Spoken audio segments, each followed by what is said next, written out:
Well, in case you're one of the half dozen or so who haven't seen the film yet, I won't spoil the next bit for you, but hasn't it been a big year for parachutes? In A Bridge Too Far, the sky was white with them, which was just as it should have been, of course, because it was a recreation of Operation Market Garden, the Allied scheme in the Second World War to cut hostilities at a stroke. Tragically, the plan had far from happy landings. The film, on the other hand, was a great success, an impressive marshalling of complex storylines and multitudes of men and machines. The marshal was Richard Attenborough, making his third feature as a director.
I've never seen action scenes, battle scenes, better done in a picture.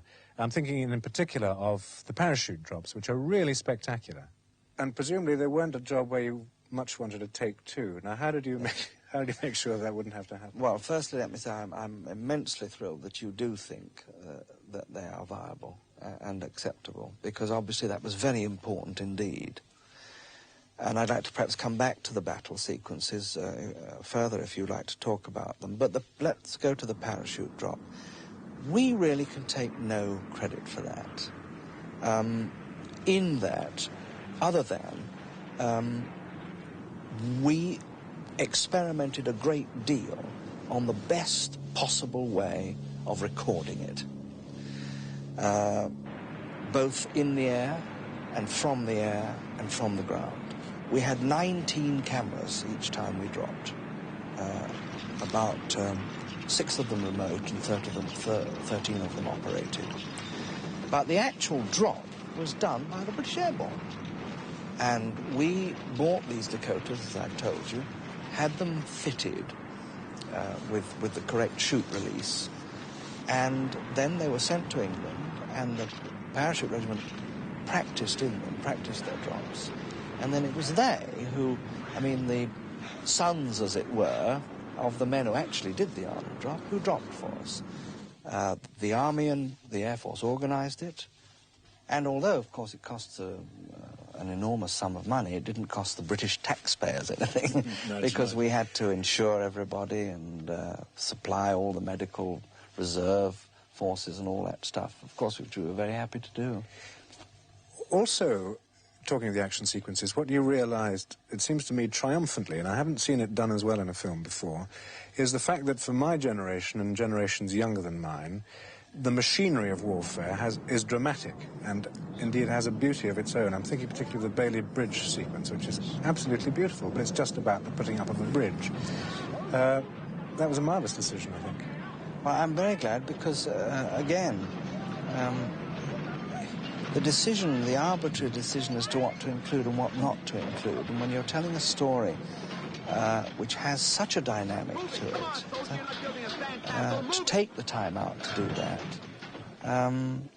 is something we question very greatly, but I'm glad you liked it. It's one of my favourite sequences, actually. Well, mine too, and the light in that is quite astonishing. Is that Geoffrey Unsworth or Holland or what?